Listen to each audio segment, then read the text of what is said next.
세상에 태어날 때부터 우리는 아버지의 성을 따릅니다. 저는 이규왕이고 저 사람은 이성표입니다. 그 말은 어떤 뉘앙스를 가지고 있는 거 아니, 타락한 아담의 자손인 인간은 누구를 막론하고 다 죄인이라는 칭호가 붙는다라는 것입니다.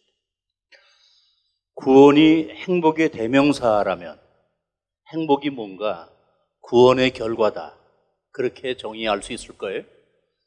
그렇다면 인간이 구원이 필요 없는 사람은 아무도 없거든요. 이 말은 절대적으로 행복한 사람은 아무도 없다라네. 그렇다면 그 사람이 자기도 구원하지 못하고 자기도 구원이 필요한 사람임에도 불구하고 다른 사람을 구원할 수 있느냐? 불가능한 얘기죠. 그렇기 때문에 우리가 이단에 속아 넘어갈 이유가 없는 것은 해 아래에서 그 누구도 우리의 구원을 좌지우지할 수 있는 사람은 아무도 없다라는 거예요. 왜? 그 자신도 구원이 필요한 사람이기 때문에. 만일 그것이 가능하다면 예수 그리스도는 세상에 오실 이유가 없고 또 세상에 오셔서 십자가에 못 박혀 죽으실 이유가 없는 거죠. 그런 사람이 한 사람도 없기 때문에 주님이 사람의 모습을 가지고 이 땅에 오셨고, 그리고 인간의 그 모든 행위로도 불가능하기 때문에 예수님은 그 인간의 죄를 다 담당하시고 십자가에 못 박혀 죽으셨다. 구약시대의 죄인들이 죄 없는 죄물을 하나님 앞에 가지고 나아가 제사를 드림으로 속죄 받는 것처럼 우리는 어린 양 예수 그리스도의 그 속죄 외에는 우리가 구원받을 수 없다. 어느 누구도. 이 부분에 대한 확신이 여러분에게는 분명히 있어야 돼요. 다른 도시보다 이 목포에 딱 와보니까 시온교회라고 하는 데가 딱 눈에 들어오는 거예요. 그래서 목포 시온교회는 제가 잘 아는 목사님이거든요. 근데 그 옆에 아주 그림 같은 웨딩홀에 교회가 세워졌는데 그게 신천지 교회라는 거예요. 거기 가면 젊은이들이 많이 있을 거예요. 저도 목회를 했을 때 그 대학에 다니는 젊은이가 신천지에 빠져서 그 친구 데리고 나오고 굉장히 힘들었던 적이 있다고. 왜 그런 문제가 생겨질까? 구원이라는 부분은 나를 포함해서 우리 모두 티끌만큼도 그 구원에 대해서 우리가 개입할 수 없고 주도권을 행사할 수 없고 영향력을 미칠 수 없는 상태. 허물과 죄로 죽었다라는 말은 그 스스로의 의지를 가지고 살아날 수 없는 상태. 그게 우리가 구원이 필요한 절대적인 상태였거든요. 그러니까 우리가 구원받는다라는 말은 티끌만큼도 우리의 의지나 행위가 개입될 수 없는 그런 상태에서 전적으로 100% 하나님에 의하여, 주님에 의하여, 성령님에 의하여 우리가 피동적으로 수동적으로 구원받은 존재, 구원받아야 할 존재. 그러니까 우리는 구원의 대상이지 구원의 주도권을 가질 수 없고, 오직 구원의 주도권은 누구만? 하나님만. 그래서 하나님이 우리를 구원해 줄 이유가 뭔가? 전혀 없어요. 오직 딱 하나는 뭐예요? 요한복음 3장 16절 시작. 하나님이 세상을 이처럼 사랑하사 독생자를 주셨으니 이는 그를 믿는 자마다 멸망하지 않고 시작 영생을 얻게 하려 하십니다. 여기 사랑하사라는 이 단어는 확고불변한 상태, 과거형이에요. 헬라어에 있어서 과거에는 이미 완전히 굳혀진 상태, 누구도 바꿀 수 없는 상태. 하나님이 우리를 사랑하사. 그래서 구원의 출발지는 뭐예요? 하나님의 사랑이다. 사랑이다.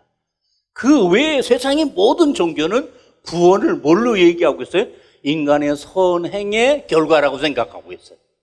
근데 인간은 선을 전혀 행할 수 없는 존재예요. 진짜 선은 뭐예요? 하나님의 죄인을 사랑하신다는 사랑이다라는 것입니다. 세상의 모든 종교의 궁극적인 목적은 신이 되는 거예요.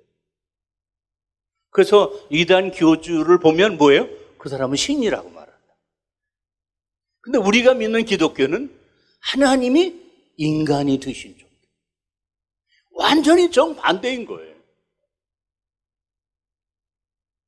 그렇다면 구원의 주도권이 우리가 아니라 누구에게 있다?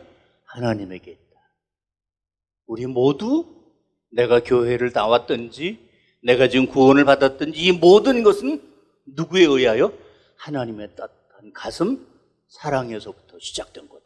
이게 오늘 말씀의 대전제예요.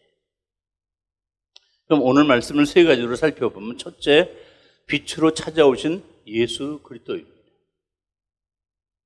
우리는 오늘 말씀의 주인공 사울이 어떤 사람인지 여러분 잘 아시죠? 그 사울은 예수님과 전혀 관계가 없는 사람이었어요.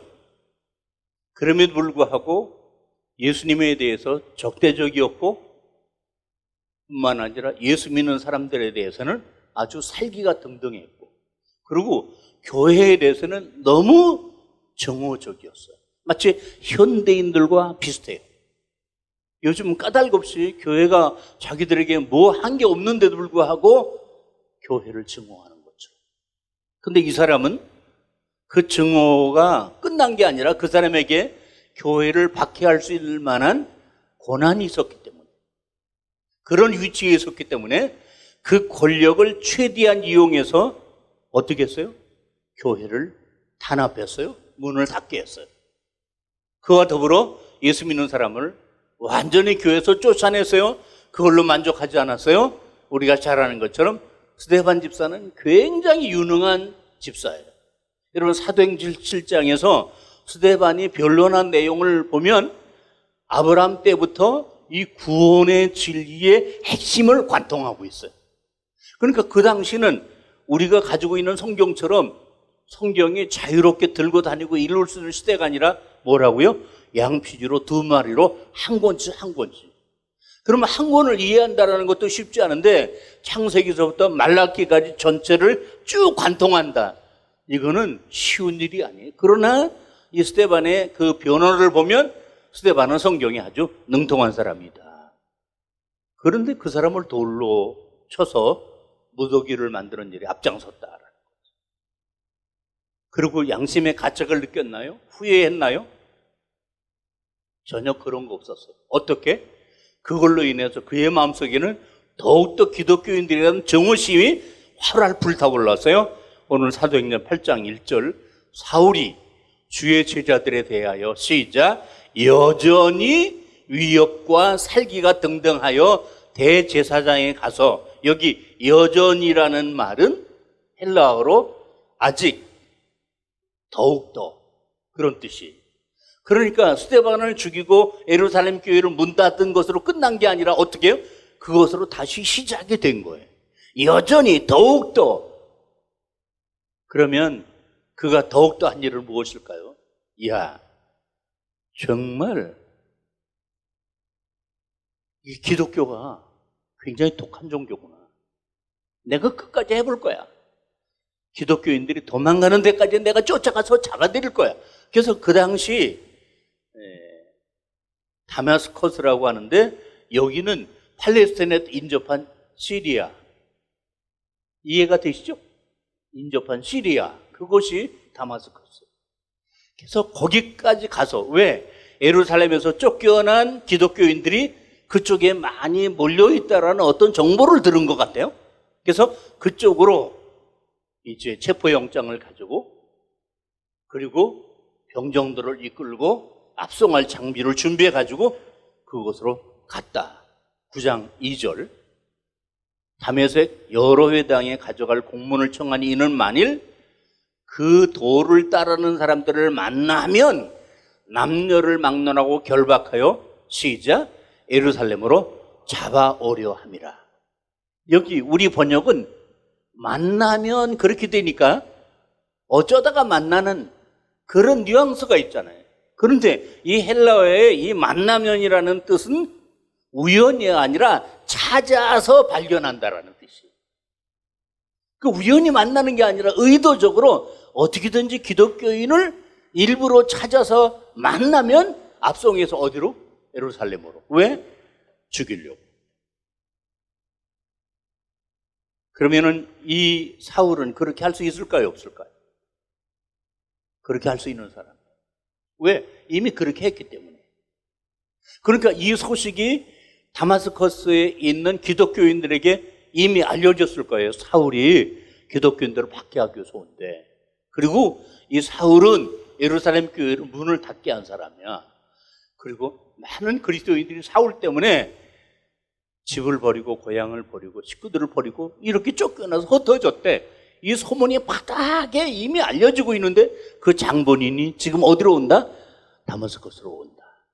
얼마나 두려웠을까요?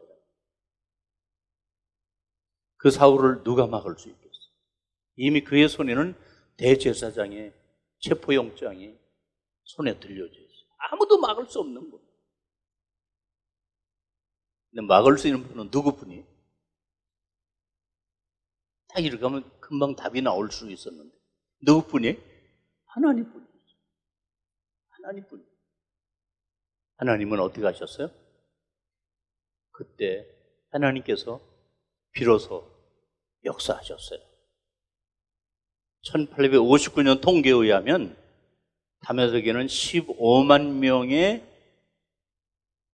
인구가 살고 있었는데 그 중에 6만 명 정도가 유대인이고, 그리고 놀랍게도 그 유대인 중에서 1만 5천 명이 기독교인이에요. 아주 가장 늦게 된 통계겠죠. 그러면 그게 저절로 하루아침에 생긴 게 아니라 어떻게 이 사울 시대부터 쭉 이어온 사람들이 거기까지 온 거잖아요. 그러니까 하나님은 누구를 염려하셔서요? 그 다메섹에 있는 기독교인들을 염려하셔서 하나님이 어떻게 하셨을까? 벼락을 내리신 게 아니라 첫 번째, 아주 첫 번째, 주님이 먼저 사울에게 찾아오셨다. 여러분, 모든 종교는 인간이 신을 찾는 종교라고 했어요. 기독교는 내가 신을 찾는 게 아니라 하나님이 나를 찾으시는 종교다. 근데 어떤 사람을 찾으실까? 아주 성품 좋고 착하고 죄 안 지고 깨끗한 그런 사람에게만 찾아오시는 분이 아니라 저 사람은 죽여야 돼. 저 사람은 기독교에 있어서 안 되는 사람이야. 저런 사람 왜 교회에 나왔는지 몰라? 이렇게 사람들은 물론 기독교인들조차 그 사람의 존재에 대해서 의문시하는 그 사람조차도 주님은 찾아오실 수 있다 없다? 있다. 만나 주실 수 있다 없다? 있다. 그렇다면 내가 그 정도 나쁜 사람이 아니라면, 내가 그 불의 속에 들어가지 않는다면 주님은 나에게 찾아오실 수 있다 없다? 있다. 이미 찾아오셨다. 그리고 앞으로 찾아오실 것이다. 우리는 그 중에 한 사람입니다. 이미 찾아오셨다. 찾아오실 것이다. 그 중에 한 사람이다라는 거예요. 참으로 이상한 것은 정말 하나님이 예루살렘 교회를 사랑하신다면 왜 사울과 같은 사람을 그냥 내버려 두셨을까? 그리고 그 사울이 스데반을 죽이고도 전혀 양심의 가책을 느끼지 않고 다메섹으로 기독교인들을 잡으러 갈 때 왜 하나님은 그냥 내버려 두셨을까? 그 다메섹 길에서 하나님이 사울을 찾아오실 거예요. 예루살렘에서 찾아오시지. 우리가 여러 가지로 가정으로 생각할 수 있어요? 그런 거 다 필요 없어요. 내일 설교의 제목이기도 하지만 하나님이 하시는 그 타이밍이 가장 정확한 타이밍이에요. 우리가 생각하는 것보다도. 그러면 하나님은 때가 되셔서 이 사울에게 찾아오신 거예요. 그때가 하나님이 사울을 만나셔야 할 가장 중요한 타이밍이었다. 틀림없이 사울은 혼자서 가지 않았을 거예요. 이미 말씀을 드린 것처럼 여러 사람들을 데리고 함께 갔을 거예요. 그런데 그 일행과 함께 가다가, 자, 오늘 9장 3절입니다. 사울이 길을 가다가 다메섹에 가까이 이르러더니 호련히 하늘로부터 빛이 그를 둘러 비치는지라. 여기 가다가라는 이 단어는 무심코 가는 게 아니라 특별한 목적을 의도하고 가는 거예요. 그 다음에 여기 호련히라는 말은 아기 예수가 태어나셨을 때 들에서 양을 치던 목자들에게 어떻게 호련히 빛이 임한 것처럼, 호련히 천사가 찾아온 것처럼 그렇게 임한 거예요. 그런데 여기서 빛으로 사울에게 임하신 그때가 대낮이라는 거예요. 대낮이라는 거예요. 그래서 너무 밝아서 사울은 그 빛 앞에서 금방 시력을 잃어버리고 말았다라는 거예요. 왜 그랬을까? 그 빛이 무엇을 의미할까? 요한복음 1장 9절, 참 빛, 곧 세상에 와서 각 사람에게 시작, 비추는 빛이 있었나니. 비추는 빛이 있었나니. 영적인 눈을 뜬 사람에게는 이 빛이 어둠을 가져오지 않고 더 말씀을 잘 깨닫고 이해하고 또 하나님의 나라가 더 가깝게 보이게 하는 빛이지만, 죄악에 빠져있는 사람에게는 이 빛으로 말미암아 앞을 보지 못하게 되었다. 그러면 말을 타고 가거나 길을 걸어가거나 아니면은 마차를 타고 가거나 그 중에 하나였을 텐데, 그 순간, 이 빛을 보는 순간 어떻게 되었는가? 비유로 들면 번지 점프하다가 줄이 끊어져서 그냥 땅에 곤두박질 치는 것처럼 사울이 그 빛을 보는 순간 그 자리에서 완전히 나동거라졌다는 거예요. 9장 4절, 땅에 엎드러져 들음에 소리가 있어 이르되 사울아 사울아 내가 어찌하여 나를 박해하느냐. 여기 엎드러진다라는 말이 넘어지다, 나가 떨어지다 라는 단어예요. 누가 밀었나요? 누가 집어던졌어요? 그런데 주님을 만난 그 순간 그는 그 자리에서 나동거라졌어요. 그리고는 소리를 듣게 되었어요. 사울아 사울아 라고 또렷하게 두 번이나 부르는 음성을 듣게 되었어요. 그리고 그 다음에 이어서 내가 어찌하여 나를 핍박하느냐. 이 장면을 연결시켜 보세요. 길을 다 갑자기 환한 빛을 만나서 눈이 캄캄해지고, 그리고 앞을 볼 수 없어서 그 자리에서 나동거라지고, 그때 사울아 사울아라고 누군가 자기 이름을 부르고, 그리고 내가 왜 나를 핍박하느냐라고까지 하늘에서 소리가 들렸을 때, 그때 사울은 어떻게 되었을까요? 여러분, 저는 아직도 이해가 안 가는 게 하나가 있는데 그게 공황장애라는 병이에요. 많이 들어보셨죠? 굉장히 덩치 큰 연예인들이 개중에 갑자기 공황장애가 와서 지금 방송을 못한다, 지금 출연을 못한다, 지금 치료를 받고 있다. 그 공황장애가 어떤 거예요? 한마디로 두려움. 누군가 자기를 죽일 것 같은 그 두려움 속에서 어떻게 하지 못하는 거예요. 바로 사울에게 이와 같은 두려움이 임했을 것이다. 이와 같은 두려움. 이런 두려움이 이미 구약 시대에도 체험되어졌는데, 60만 이스라엘 백성들이 애굽에서 나와서 시내산 앞에 이르렀을 때, 그때 시내산 위에서 하나님이 임재하셔서 뇌성, 복력, 변개, 정말 확 타오르는 불, 이거를 보자. 출애굽기 20장 18절, 뭇백성이 우레와 번개와 나팔소리와 산의 연기를 본지라. 시작. 그들이 볼 때에 떨며 멀리 서서. 이 두려움이 바로 지금 사울에게 왔을 것이다.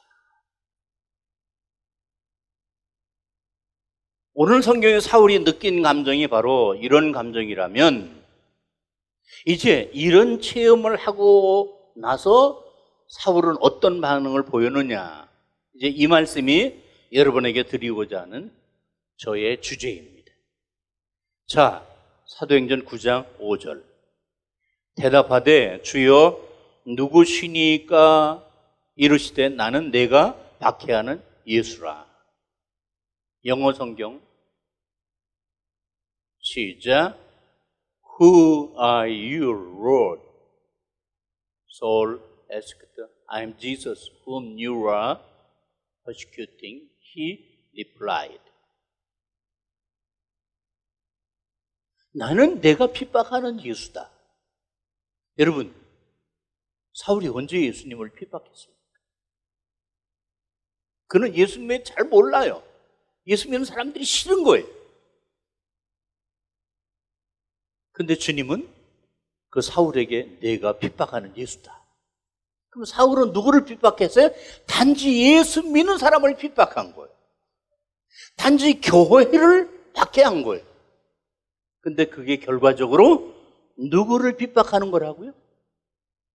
예수 그리스도를 핍박하는 거다. 교회의 머리 되신 예수님, 몸된 교회, 지체된 우리, 손가락이 아프면 몸이 아픈 거야. 너 어제 왜 학교 안 와서? 머리가 아파서요. 야, 머리가 아픈데 왜 학교 안 와? 다리가 아프면 몰라도. 그런 말 할 수 있습니까? 없습니까? 갑자기 이빨이 아파서. 아니, 이빨이 아픈데 왜 교회에 안 나와? 다리가 아프면 몰라도. 어느 지체가 아픈 것은 뭐가 아픈 거예요? 온 몸이 아픈 거다. 어느 지체를 박해하는 것은 곧 몸된 교회를 박해하는 것이고, 몸된 교회를 박해하는 것은 곧 머리 대신 주님을 박해하는 거다. 주님과 교회와 크리스찬 성도들이 어떻게 불가분리의 관계가 있다. 교회가 만약 주님으로부터 분리되면 교회는 죽은 교회고, 그리고 우리 지체들이 교회와 분리되면 곧 그 사람의 믿음은 죽은 거예요.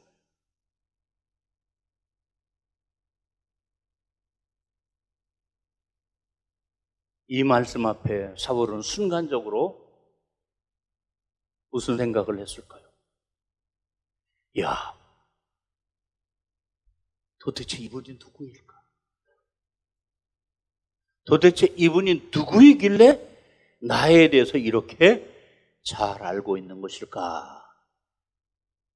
그래서 그가 뭐라고 고백을 했는고 하니, 여러분 성경을 보세요. 9장 6절 보세요. 읽어보세요. 예? 뭐라고 나와 있어요? 뭐라고요?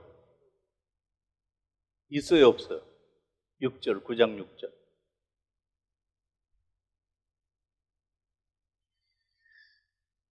자, 뉴 킹제임스 영어 성경에 보니까 우리 번역에는 나와 있지 않은 성경 구절이 나와 있어요. 읽어보세요. 시작. 왜 소리가 점점 적어지지? 자, 평소에 영어 실력으로 읽어보세요. 시작. 왜 소리가 줄어드느냐고.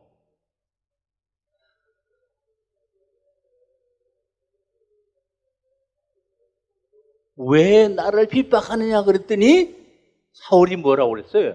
Lord, what do you want me to do?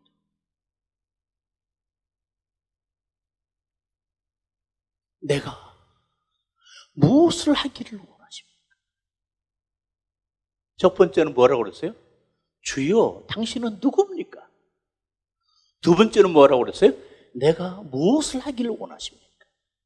오늘 여러분에게 던지는 두 가지 명제입니다.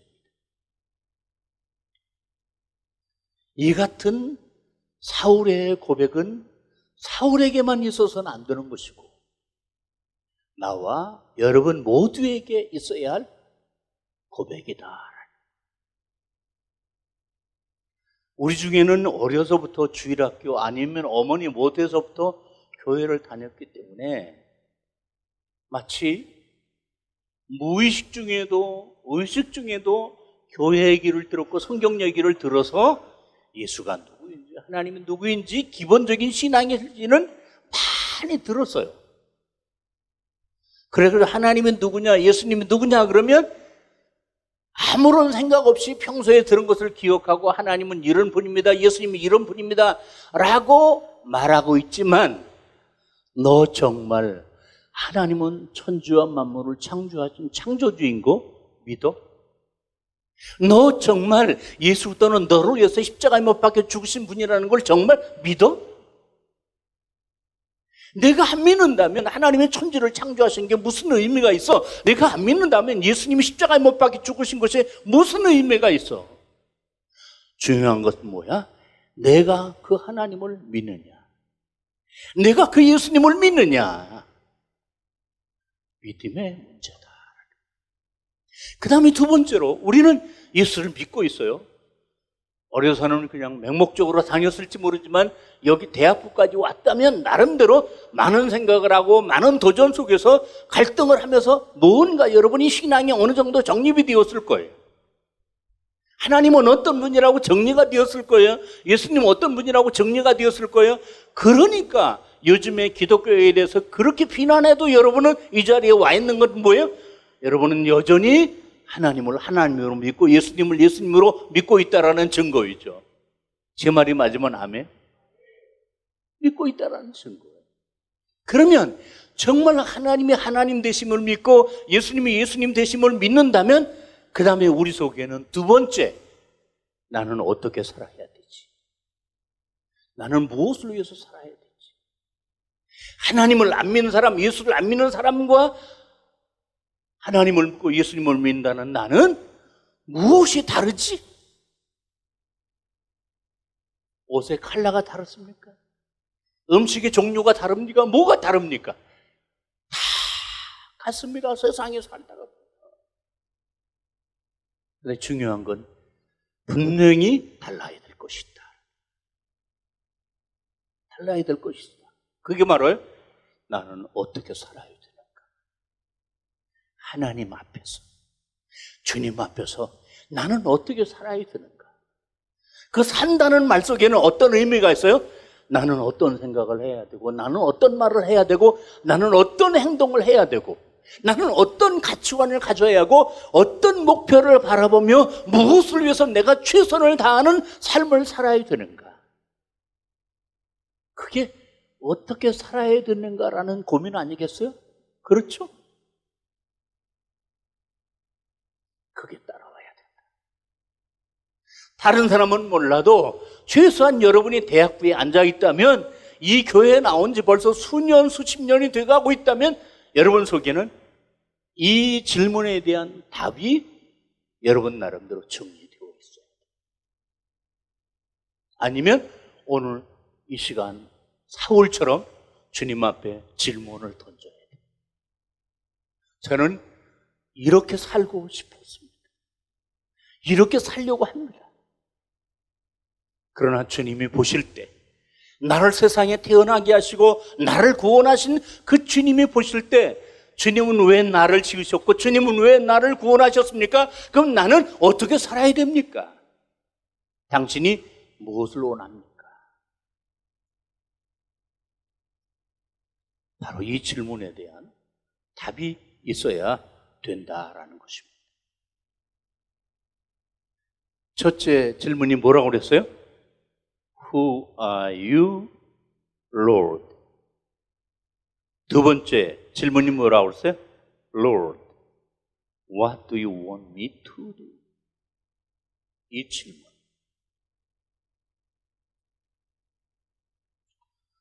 사울은 지금 주님이 자기에게 찾아오셔서 자신이 주님을 핍박하고 있는 핍박자라는 실체를 보여주시면서 그 주님이 자기에게 찾아오신 이유는 자기를 죽이려고 하시는 것이 아님을 알게 된 거죠. 그리고 그 주님을 만나고 난 다음부터 자신의 삶에 변화가 있어야 된다는 사실을 그는 느끼게 된 거죠. 오늘 성경은 사울이라는 한 개인이 어떻게 주님을 만나 어떤 변화를 경험했는가라는 개인의 이야기가 아니다라는 거죠. 대표자의 이야기다. 아담이 인류의 대표인 것처럼, 아브라함이 믿음의 조상인 대표인 것처럼 사울이 바울을 변했다고 하는 것은 오늘 그리스도인들의 변화의 하나의 뭐다? 모델이다. 그것이 뭐예요? 내가 주님을 찾은 게 아니라 주님이 나를 찾아오셨다. 내가 나를 구원한 게 아니라 주님이 나를 구원하셨다. 그렇다면 나는 나를 구원하신 그 주님 앞에서 주님을 위해서 어떻게 살아야 되는가? 요한복음 15장 16절 시작. 너희가 나를 택한 것이 아니요 내가 너희를 택하여 세웠나니 믿으면 아멘. 믿습니까? 하나님이 택하시지 않으면 누구도 하나님을 믿을 수 없습니다. 그럼 왜 택하시고 왜 세우셨어요? 시작. 이는 너희로 가서 열매를 맺게 하고 또 너희 열매가 항상 있게 하여 스톱. 주님이 우리를 택하신 이유는 뭐라고요? 열매를 맺게. 여러분이 교회를 오고 가면서 아니면 강진이나 아니면 광주나 그쪽을 오르내리면서 요즘에 길가에서 노점상이 팔고 있는 게 뭐예요? 몰라요? 대답을 안 하기로 결심했어요. 무화과잖아요, 무화과. 제가 1시간 전에 무화과 밭을 갔다 왔어요. 와, 타닥타닥타닥타닥. 성경이 무화과 그러는데, 그래도 이 지역이 이제 아열대 기후로 변하면서 그런 지역에서 자라는 과일 중에 하나가 무화과인데, 무화과를 재배해서 그게 이 지역의 특산물처럼 되어가고 있는데 그 무화과가 도대체 어떻게 열매를 달리고 있나 봤더니 타닥타닥타닥. 그 열매를 빨리 따야 그 다음에 또 다음 열매가 맺고 있고 그런다는 거예요. 그 시기를 놓치면 물러져 버린다는 거예요. 열매를 맺게 하기 위해서. 그 말의 의미는 무슨 뜻입니까? 어떤 열매일까요? 우리는 이 땅에서 열매가 되어야 된다. 열매가 되어야 된다. 그 열매를 맺게 하기 위해서 주님이 나를 택하셨다. 그 열매가 항상 있게 하여, 다시 한번 본문 요한복음 15장 16절, 가서 열매를 맺게 하고 시작. 또 너희 열매가 항상 있게 하여 내 이름으로 아버지께 무엇을 구하든지 시작. 다 받게 하려 합니다. 네. 우리가 이 사울이 주님 앞에 던진 이 두 질문 앞에서 주님이 먼저 사울에게 찾아와 주시고 만나 주시고 나타나 주시고 그리고 말씀하여 주셨을 때 사울이 던진 질문, 주여 내가 무엇을 하기를 원하십니까? 라는 이 질문에 대해서 주님은 답변하지 않으셨어요. 거기 답변이 있어요? 없어요? 없어요. 그러고는 주님은 마치 동문서답하듯이 9장 6절 너는 일어나 시내로 들어가라 내가 행할 것을 내게 이를 자가 있느니라. 성경 아시죠? 담에서 시내로 가서 누구를 만났어요? 선지자 아나니아를 만났어요. 그 아나니아가 뭐라고 얘기를 했어요? 하나님께서는 너를 이방인의 사도로 택하셨다. 저는 이 부분을 묵상하면서 왜 다메섹에서 만나셨을 때 직접 말씀하지 않으셨을까?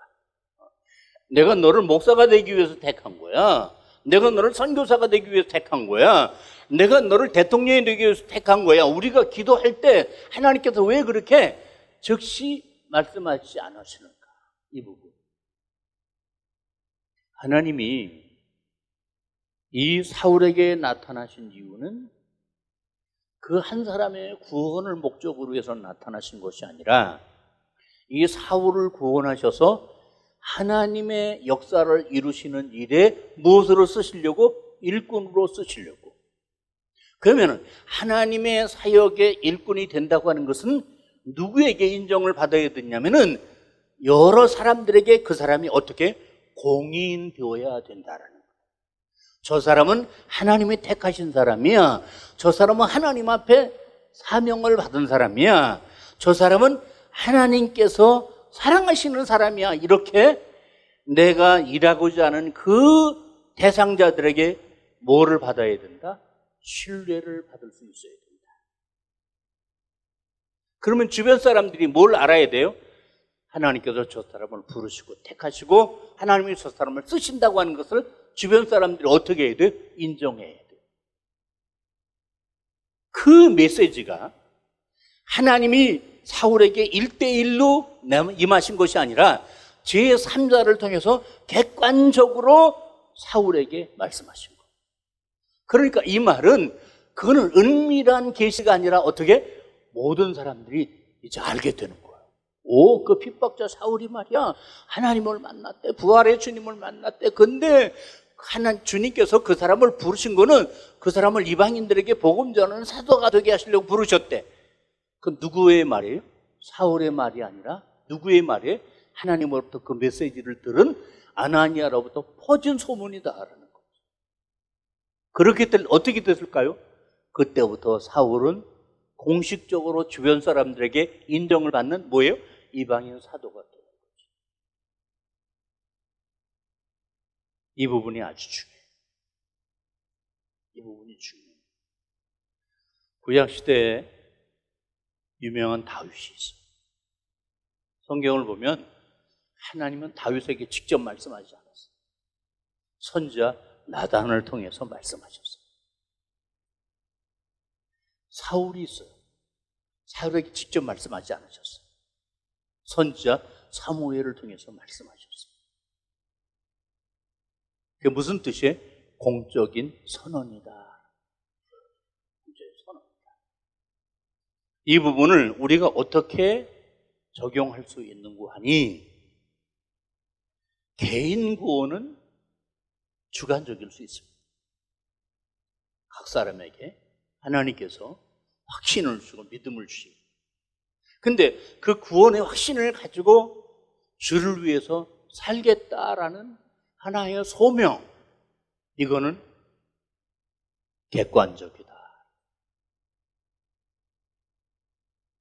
오늘 이 성경은 사울 한 사람을 위한 이야기가 아니라 사울을 샘플로 우리를 위한 이야기라고 했죠. 그렇게 이해가 되셨어요? 그냥 우리에게도 그런 체험이 있어요. 그게 바로 뭘까요? 예배라는 공동체를 통해서 우리가 교회에 나와서 말씀을 들을 때 이 공적인 자리에서 예배를 드리고 나면 예배를 마치고 나면 이런 얘기를 하는 거예요. 은혜 많이 받았어요? 나는 오늘 설교를 통해서 은혜를 많이 받았어. 그러면은 그 설교한 설교자가 나 한 사람을 위해서 설교한 거예요? 아니에요. 지금 저도 누구를 위해 설교하잖아요. 여러분들을 대상으로 위해 설교해요. 그런데 여러분 가운데는 오늘 메시지는 나에게 하신 말씀이에요. 나를 두고 하는 말씀이에요. 그걸 가지고 우리는 뭐라고 얘기하면 은혜를 받았다라고 말합니다. 말씀이라는 통로를 통해서 하나님과 나와 다리가 연결된 거예요. 다리가. 그렇게 될 때 우리는 그거를 간증하고 고백하고 나누는 과정 속에서 어떻게 해요? 아, 저 사람은 하나님이 쓰시는 사람이로구나, 하나님이 세우시는 사람이로구나 라는 사실이 객관적으로 공적으로 인정이 되면서 그 사람이 뭐가 돼요? 리더가 되어지고 다른 사람을 이끄는 도우미가 되어지는 거죠. 다시 한번 이단에 대해서 말씀을 드리겠어요? 이단의 공통점은 직통계십니다. 그 증거는 그 받은 사람만 알고 있는 거예요. 내가 계룡산에서, 내가 월악산에서, 다른 사람은 몰라요. 그 사람이 그렇게 말하니까 알아요. 계시를 받았다. 어떻게? 이 시대의 말세의 종이다. 내가 두 감람나무 중에 한 사람이다. 어떻게 알아요? 그 사람의 얘기를 통해서 아는 거예요. 그거는 뭐다? 다 가짜다. 다 가짜다. 개인 구원은 다른 사람이 알 수 없지만 그 사람이 공적으로 쓰임을 받는다라고 하는 것은 결코 그렇게 되어지는 게 아니다. 그러니까 보세요. 오늘 정통교회에서는 어떻게 됩니까? 그 사람이 교회의 지도자가 된다면 어떻게? 절차를 통해서, 그리고 신학교를 가서 시험을 치러서 목사고시를 통해서 선교사 고시를 통해서 어떻게? 점검을 받아요. 객관적으로. 아, 이 사람이 정말 하나님 앞에 사명을 가진 사람이로구나 라고 어떻게? 제3자가 인정을 해줄 때만에 그 사람이 그 일을 할 수 있어요. 목사가 되고 싶다고 목사가 되는 거 아니에요. 선교사가 되고 싶다고 선교사가 되는 게 아니에요. 하나님이 세우신 사람 어떻게 알아요? 공적인 소명을 통해서. 이제 말씀을 맺습니다. 사랑하고 여러분, 우리는 내가 주님을 찾은 것이 아니라 주님이 먼저 나를 찾으셨다. 동의해 주세요? 제정해 주세요? 네. 내가 주님을 부른 게 아니라 주님이 나를 부르셨다. 역시 아멘입니까? 그렇다면 그 주님이 왜 나를 만나주시고 왜 나를 부르셨는지를 알아야 된다. 그것이 나의 존재의 이유요, 나를 구원하신 이유다. 또한 그것은 나의 신앙의 궁극적인 목적이요, 내가 기필코 최선을 다해야 할 사명이요, 내가 계속 추구해야 할 비전이다. 오늘 성경에서 사울만이 아니라 설령 우리가 믿음의 가문에서 태어났다고 할지라도 주님이 먼저 날 찾아와 주지 않으셨으면 나는 크리스찬이 될 수 없었다. 주님이 나를 만나주시지 않으시면 나는 주님을 믿을 수가 없었다. 크리스찬 가정에 태어났을지라도 반드시 필요한 게 뭐예요? 주님이 찾아와 주시고 내가 만나고 주님이 나에게 말씀해 주시는 뭐예요? 소명. 이게 반드시 전제되어야 된다. 오늘 성경에서 이러한 과정을 거쳐서 사울은 비로소 어떻게 해요? 즉시 복음을 전하는 전도자로 바뀌어졌습니다. 수많은 사역자들이 이사야 6장을 통해서 소명을 경험합니다. 자, 이사야 6장 3절, 내가 또 주의 목소리를 들으니 주께서 이르시되, 시작, 내가 누구를 보내며 누가 우리를 위하여 갈고 하시니 그때 내가 이르되 내가 여기 있나이다, 나를 보내소서 하였더니. 이 성경은 옛날에도 지금도 앞으로도 하나님의 일꾼이 된 사람에게 어떻게? 강력한 소명의 메시지. 이사야에게만 말씀하시는 것이 아니라 나에게 말씀하시는 거예요. 오늘 성경도 사울에게만 말씀하신 것이 아니라 나에게 말씀하시는 것이다.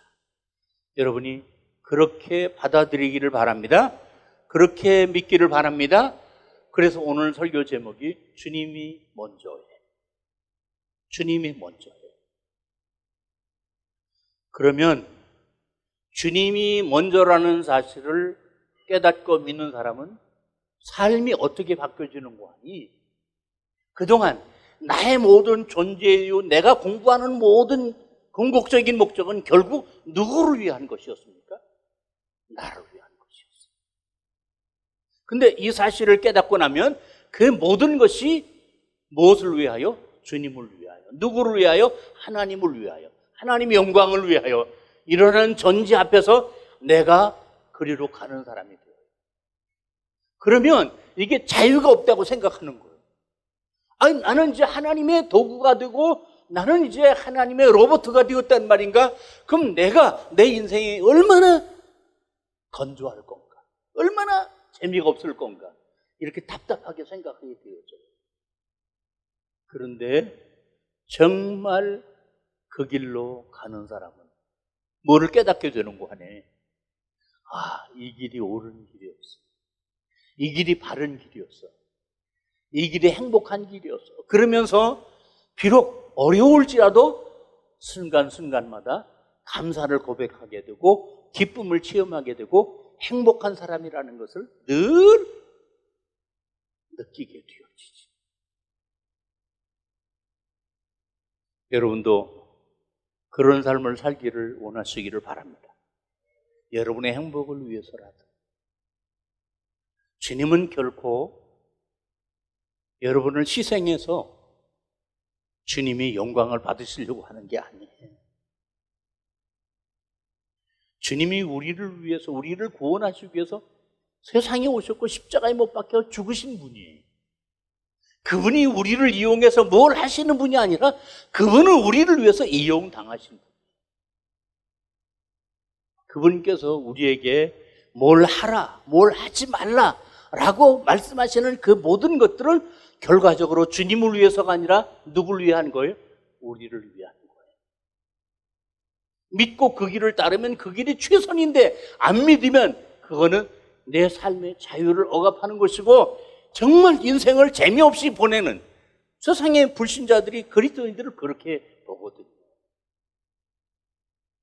그런 유혹 속에서 우리가 한 3가지 결단할 게 있어요.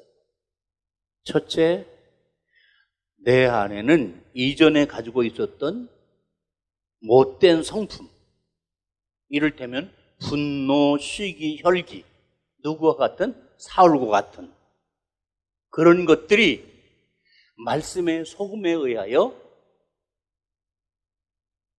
김장할 때 어떻게 하죠? 절인다 그러죠. 절여줘야 돼요. 여러분, 소금에 안 절인 배추를 김장할 수 없어요. 그러면 우리는 이 예배라는 이 과정을 통해서 끊임없이 말씀에 소금을 쳐서 어떻게 해요? 그게 일어나면, 그게 살아면, 그게 점점 자라면 나에게도 다른 사람에게도 해가 되는 성품과 잘못된 삶이 어떻게? 절여져야 된다. 절여져야 된다. 그 다음에 2번째로 이전에 그리스도를 대적하고 불순종하던 삶을 어떻게? 완전히 돌이켜야 된다. 롯의 처처럼 미련을 가지고 뒤돌아보면 안 된다. 어떻게 해야 된다? 완전히 돌이켜야 된다. 왜? 그래야만 주님이 우리를 바르게 인도하실 수 있으니까. 3번째, 만일 그렇다면 우리가 매일매일 해야 될 일. 제가 오늘 강경? 네? 그 지금 도자기 축제한다고 하더라고요. 그 도자기를 구우는 그런 요라고 그러죠? 거기를 제가 가본 적이 있어요. 근데 이제 불감에서 꺼내고 난 다음에 그 장인이 손에 조그만 망치 하나를 들고 하나하나 이렇게 옮기면서 어떤 거는 탁 치니까 사정없이 부서지는 거예요. 너무 아까운 거예요. 저러지 말고 저거 그냥 가져가도 될 것 같은데. 근데 그 장인은 뭐예요? 자기 작품에 티끌만큼 하나는 흠도 있으면 그게 장애의 명예의 훼손이라고 생각해서 어떻게 해요?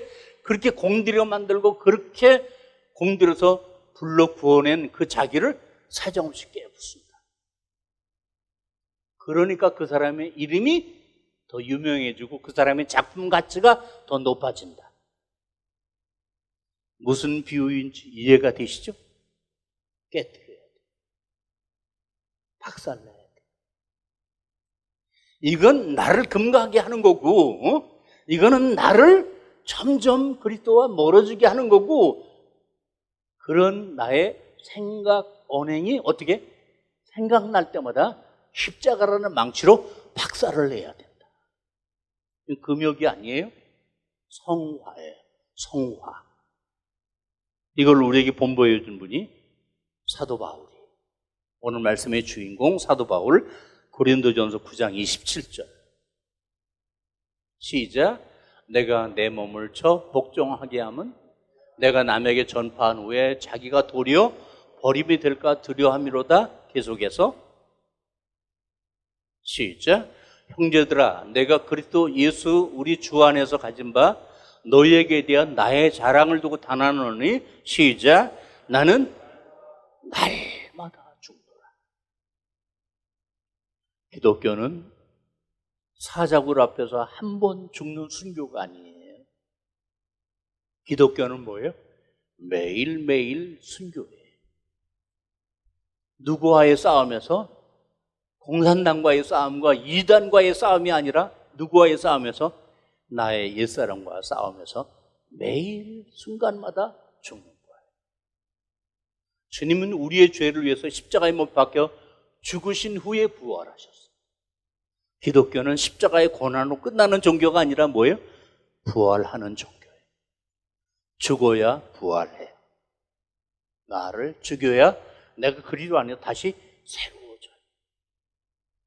이거 꼭 기억하시면, 이거 꼭 실천하시면 주님은 사울을 바울되게 하신 것처럼 여러분을 새롭게 거듭나게 하셔서 그 사울을 통해서 영광을 받으신 것처럼 여러분을 통해서 영광을 받으실 줄로 믿습니다.